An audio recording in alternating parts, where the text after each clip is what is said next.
Hi everyone, welcome to pen paper TNPSC. So இந்த கொஷினில் வந்து நம்ம என்ன பார்க்க போகிறோம் அப்படின்னா ஒரு ட்ரெயின் சம்மு. ஸோ இது வந்து எந்த டாப்பிக்கு கீழே வரும்? டைம் டிஸ்டன்ஸ் ஸ்பீடு அப்படிங்கிற டாபிக் கீழே வரப்போகுது. ஸோ அப்போ டைம் டிஸ்டன்ஸ் ஸ்பீடில் ட்ரெயின் சம்மு ஒன்று பார்க்க போகிறோம். ஸோ இந்த மாதிரி கேள்வி ஏற்கனவே வந்திருக்கு. ஸோ கேள்வி என்ன? 150 மீட்டர் நீளமுள்ள ஒரு ரயில். அப்போ ஒரு ரயில் இருக்குது, இந்த ரயிலினுடைய நீளம் 150 மீட்டர். ஒரு தந்தி கம்பத்தை, ஒரு டெலகிராஃப் போஸ்ட், இப்படி ஒரு கம்பம் இருக்குது, இந்த கம்பத்தை வந்து 12 வினாடிகளில் கிடைக்கிறது.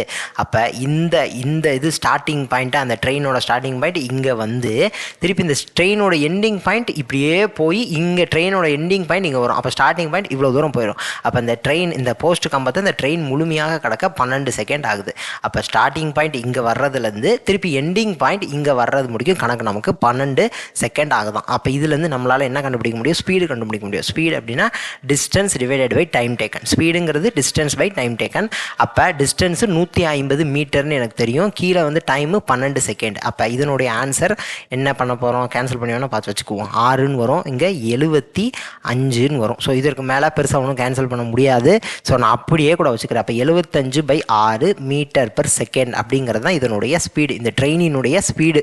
ஓகேவா? இதை இப்படியே வச்சுக்குவோம். இப்போ 250 மீட்டர் நீளமுள்ள பாலத்தை கடக்க அந்த ரயிலுக்கு எவ்வளவு நேரம் ஆகும்? அப்போ இந்த ட்ரெயினினுடைய நீளம் கொடுத்துருக்காங்க, இந்த போஸ்ட் கம்பத்தை கடக்கிறதுக்கு வந்து 12 செகண்ட் ஆகும்னு சொன்னாங்க. நம்ம அதுலேருந்து ஸ்பீடு கண்டுபிடிச்சிட்டோம்.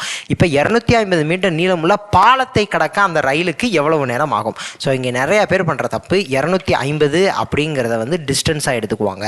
ஸ்பீடு நமக்கு தெரியும். அப்போ speed is equal to distance by time taken. அப்போ டைம் டேக்கன் இங்கிட்டு கொண்டு வந்துட்டு time is equal to distance by speed. அப்போ இந்த ஸ்பீடை இங்கே சப்ஸ்டிட் பண்ணி இப்படியே நமக்கு ஆன்சர் கண்டுபிடிச்சிருவாங்க. அப்படி கண்டுபிடிச்சா நமக்கு தப்பாக தான் வரும்.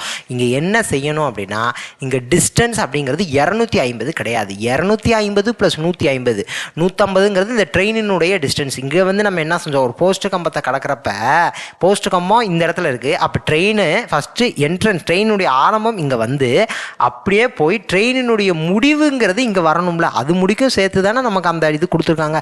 அதே மாதிரி இங்கே வந்து பாலம் இப்படி இருந்துச்சு அப்படின்னா ட்ரெயின் இது. அப்போ ட்ரெயினுடைய ஆரம்பம் இங்கே வந்து ட்ரெயினினுடைய முடிவு எங்கே போகணும்? இந்த இடத்துக்கு போகணும். புரியுதா?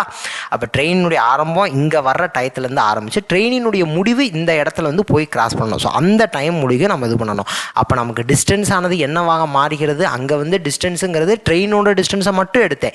இங்கே ட்ரெயினோட டிஸ்டன்ஸு ப்ளஸ் அந்த பிரிட்ஜோட டிஸ்டன்ஸ், அந்த பாலத்தினுடைய டிஸ்டன்ஸையும் சேர்க்கணும். ஸோ அதுதான் முக்கியம். அப்போ என்ன வரும்? 400ன்னு வரும். அப்போ 400 மீட்டர், எல்லாமே மீட்டரில் இருக்கான்னு செக் பண்ணிக்கணும். ட்ரெயினும் மீட்டரில் தான் இருக்குது, பிரிட்ஜும் மீட்டரில் தான் இருக்குது. அப்போ மீட்டர் அப்படிங்கிற 400 மீட்டர் அப்படிங்கிறத நமக்கு டிஸ்டன்ஸ், 250ன்னு எடுக்கக்கூடாது. அப்போ 400 மீட்டருங்கிறத டிஸ்டன்ஸ். இப்போ நான் கண்டுபிடிக்கலாம். அப்போ time taken is equal to distance by speed. ஓகேவா? Speed is equal to distance by time taken தானே. அப்போ நான் இதை அப்படியே மாற்றிக்கிட்டேன். ஓகேவா? இங்கே இருக்கிறத இங்கே கீழே கொண்டு வந்துட்டேன், இதை மேலே கொண்டு போயிட்டேன்.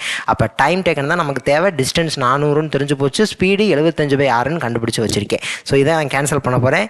5 × 8 40, இங்கே 0 போட்டுக்கிறேன். இங்கே 15ஆல் அடிச்சேன்னா 5ன்னு வரும், 25க்கு 5ன்னு வரப்போகுது. அப்போ இங்கே 3 5s are 15 வரும், இங்கே 1 5 5, அப்போ மீதி 30, 6 5s are 30 அப்படின்னு சொல்லி வரும். அப்போ இங்கே 1, இங்கே கீழே 2 வச்சு கேன்சல், இங்கே வந்து 3, இங்கே 2 × 3 6. அப்போ இந்த 2 மேலே போகும். அப்போ t is equal to 32 seconds அப்படிங்கிறது தான் என்னுடைய ஆன்சர். ஏன் செகண்ட்ஸில் வருது?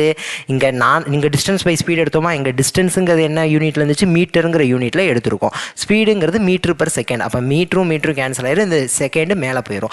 அப்போ 32 செகண்ட் அப்படிங்கிறது தான் நமக்கான ஆன்சர். ஸோ அப்போ ஆன்சர் ஆப்ஷன் பி 32 செகண்ட்ஸ் அப்படிங்கிறது தான் நமக்கான ஆன்சர். ஸோ இந்த இடத்துல நம்ம கவனத்தில் வச்சுக்க வேண்டியது, இந்த 150 மீட்டரில் இருக்கா அப்படிங்கிறத கவனத்தில் வச்சுக்கணும். அதே மாதிரி இந்த 250 அப்படிங்கிறது இதுவும் மீட்டரில் இருக்கா அப்படிங்கிறத கவனத்தில் வச்சுக்கணும். அதே மாதிரி இங்கே டிஸ்டன்ஸ் எடுக்கிறப்ப 150 + 250 அப்படின்னு 400 மீட்டர் அப்படின்னு சொல்லி எடுக்கிறோம். ஓகேவா? ஸோ நெக்ஸ்ட் வீடியோவில் பார்க்கலாம். Thank you to all. தேங்க்யூ.